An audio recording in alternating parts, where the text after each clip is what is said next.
remember how I said that Star Wars was starting to go in the right direction with these Marvel comics after Empire?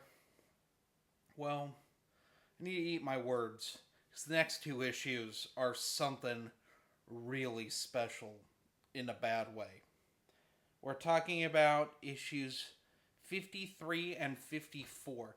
These are written by Chris Claremont, someone who should not be writing Star Wars. And in it, Leia's reminiscing about Alderaan, how she's like one of the last people from Alderaan left alive after the Death Star blew it up. Well, I mean, the Death Star is a device, but you get what I'm saying.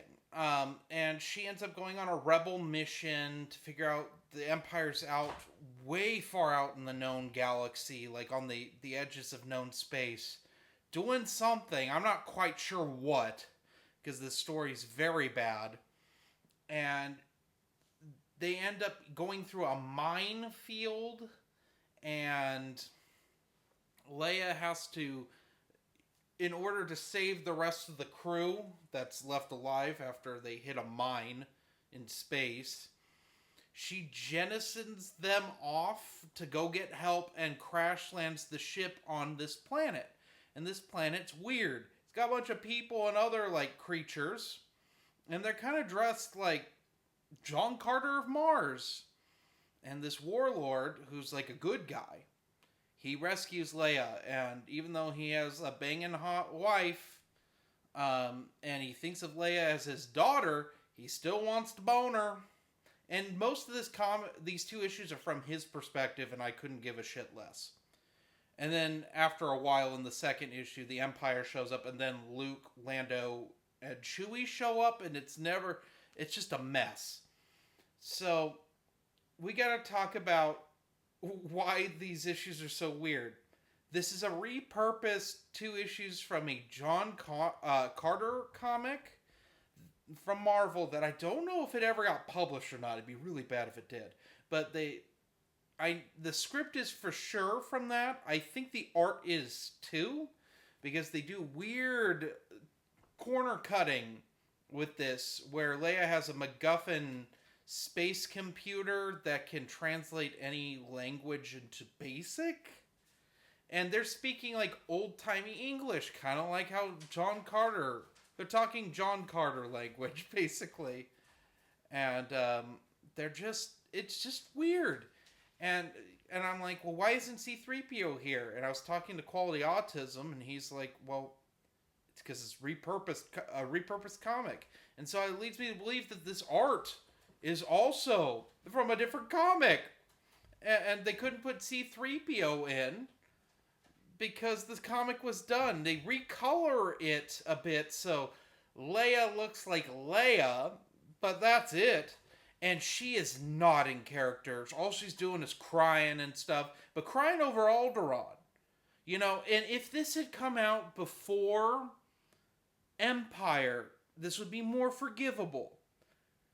But we have to get to the point here of these between Empire and Jedi comics. The group's trying to find Han. They're trying to rescue him from Jabba. And we keep getting off on these missions. And I know this happens, but this is some of the most egregious things where Leia's not sad about Han. In fact, Han is never brought up ever in these two issues. Which is bizarre because he's kind of come up in just about every issue since this. And it's weird that he's not. It's like Chris Claremont never saw Empire, which I believe. Although Luke doesn't have his lightsaber when he does show up, and he shows up for some action stuff. So that's nice. At least that's consistent and correct. It's like the only thing. Oh, and Lando's a ladies' man. That's correct. But Chewbacca just like manhandles Lando for no reason in this comic, and it's just weird. C-3PO and R2-D2 are like in the background and don't do anything. It's been a lot of ignoring C-3PO and R2-D2 over these last few, specifically C-3PO, over these last few issues. I mean, he had a little bit to do in the David Michelini story, but yeah, this was weird. It was really weird. Also, our main antagonist for the Empire is a dinosaur. He's not a sissy rook. I would have liked that. That would have been neat. The Sissy Rook are from Trusibakura. They're kind of dinosaur aliens that smell with their tongues.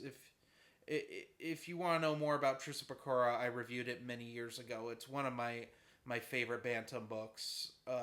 I think it's just a fun story. It takes place right after Return of the Jedi. But he's in league with the Empire, even though the Empire's xenophobic. It's weird that they're entrusting this to an alien. I don't know. I don't like it. I don't like anything in this story. I don't like our main character, who's not even Leia. Leia has like a prologue, and then this not John Carter and his hot wife are our main characters, and his wife's, I mean, I'm married man, but he's a man of good taste. But it's just weird. It's just a weird story. It has all the trappings of Chris Claremont that I don't like, which is the over-explaining everything. It's a comic book. We're not writing War and Peace. Like, come on. Don't explain what I'm looking at in the panel. I can figure it out. The art's not bad. Like, it's of its time, sure. And it feels dated. But, I know what's going on in it. But what would I rank this? Probably 0.3 out of 5. These two issues are some of the worst Star Wars comics I have ever read. You know it's bad when Brian Wood does this, where he has a whole thing where, for one of his issues of his terrible Brian Wood Star Wars, Leia goes and looks at Alderaan's ruins, and he did it better. That's bad. That might be the only thing Brian Wood ever did better than anyone else. Was ripping off a terrible Chris Claremont story. So, anyway, have a nice day.